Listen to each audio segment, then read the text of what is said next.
here's what we're doing today. Good morning, everybody. Nice to see you. Hello, hello. Whether you are joining for a bit of calm or to learn something new because you're a quilter, I'm happy to see you here. Hello. One of my longtime super sweet fans, Julie, sent me a message. As I requested, let me know if there's a particular design you want to see drawn. And she asked for a few, including this one. I call this Spectrum in my book, Step by Step Free Motion Quilting. And I picked it because it kind of looks like a rainbow.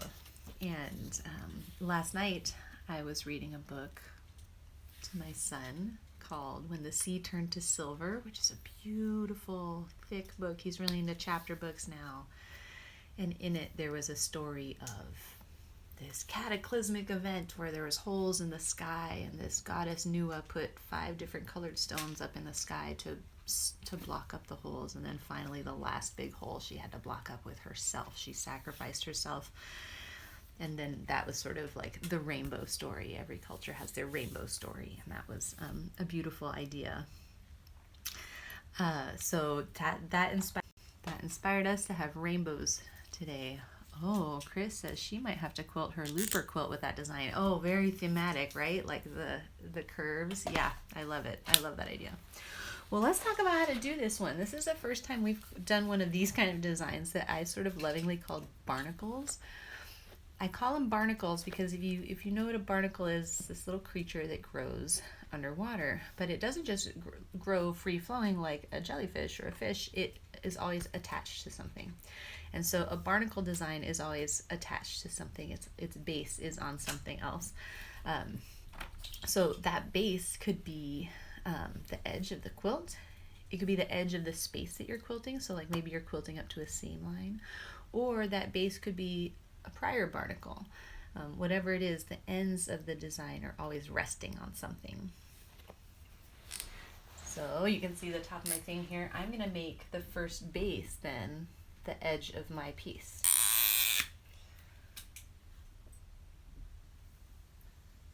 By making a partial circle. It's like a circle that just got a little cut off.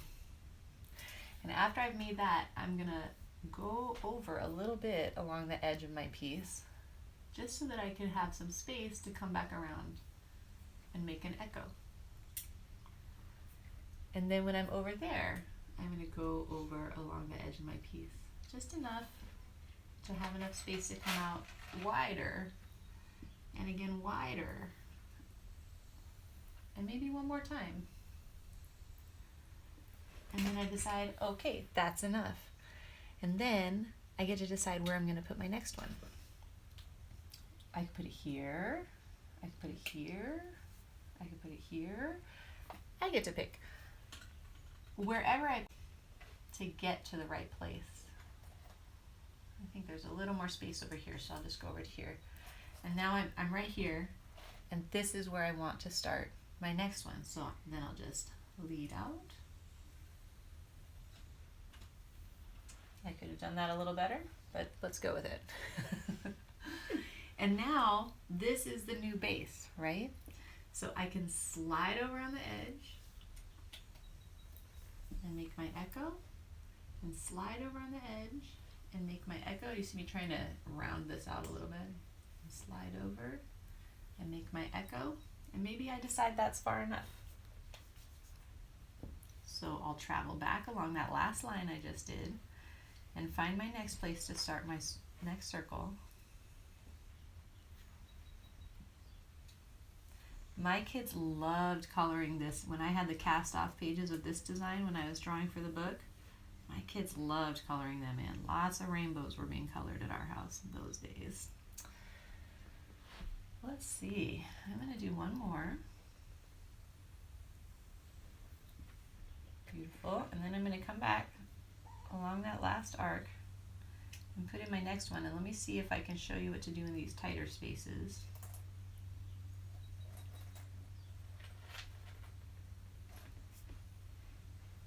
Okay, so we've got this little thing there. Now you could leave this space open, but let me show you if it was just a little bit larger and you didn't feel like, if it was just a little bit larger and you didn't feel like you could leave it open, then you could just slide along here and fill in like that little space, and then come on out here and either do another one this way or just start a new one, say over here. You can just always get wherever you want to go by traveling along the lines that you already drew, right? Those are your little escape paths to wherever you want to go.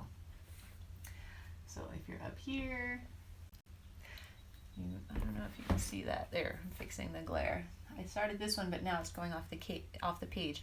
You just imagine where that line would be coming back on. So I'm imagining it would be right there.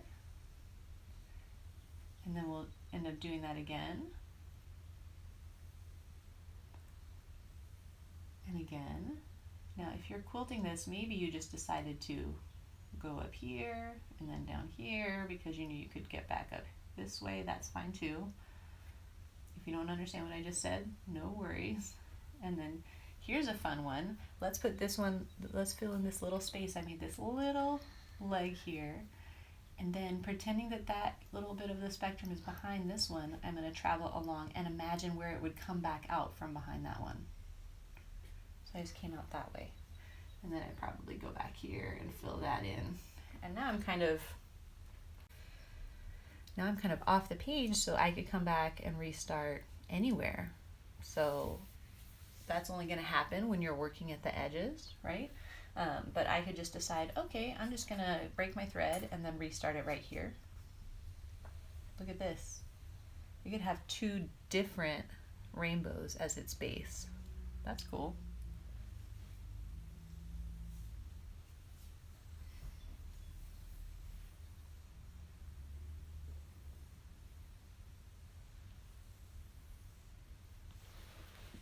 So I think you get the idea of this design.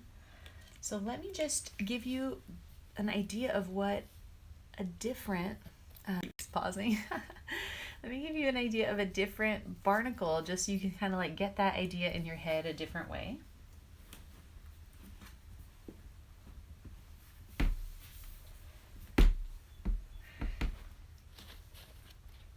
So here's a different one from the same book. With this one, we use what we've done before with these little lines of pebbles, but we're going to put them along a path. So let's do the same sort of a thing to start off with. I'm starting with the top as my base, and then I'm going to start with a circle, and then all the way around that.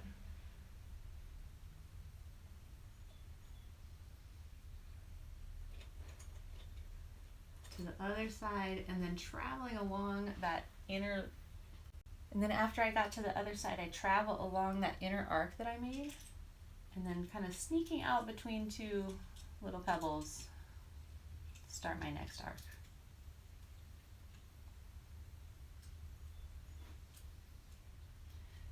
And then traveling along that inner arc that I made and sneaking out between two pebbles.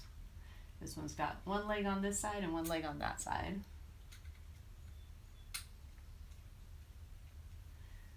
But the idea is still the same. After you finish one thing, you start the next thing, and its base is on either the edge or what you've already done.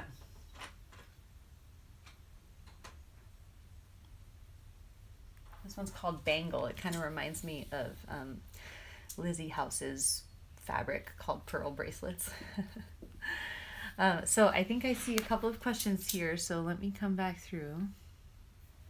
How do you fill in the edges? Oh, let me come back to that in just a second. Do you ever fill in the center with pebbles or other designs? Yeah, you should. Those are really good creative instincts that you have there, and you should totally experiment with them. Yes, right? Like when you made this, could you have put like you came over here and then could you have put like a little swirl in it or something? Yeah, or could you have like made a little star in it? Yeah, you could do anything like that, whatever. And I think that that's really better instincts than I had when I was writing this book, because now I feel more aware that that the open spaces that you leave when you're quilting will become the things that pop out. But I learned that through trial and error and experimentation, and it took a long time for me to like predict that kind of effect in my work. That wasn't in my mind when I was writing this book. I think there's a lot of good designs in it, but they're not super geared towards creating texture. And I think that if you filled in that big open space in the center, that you would be creating a more even texture. Because if you do leave this center thing open, that's going to be the defining piece of texture. Whether it is if you flatten it out, then these pebbles are going to become sort of proportionally more important to the eyeball. I can't even find where this is. I was just going to show you the picture in the book, but I just eternally flip through it during these videos and cannot figure it out. So I'm going to erase this. And going back to where we were, let's just draw the outer ones here. I honestly can't remember what we finished. How would you finish the edges? So if you're here and you've got, let's say, so what I would do is you can pretend that one of your circles starts off the edge and then echo it, and then echo it, filling in the space like that, just traveling along what you've already done. You can just kind of assume that there's this one kind of coming off the edge.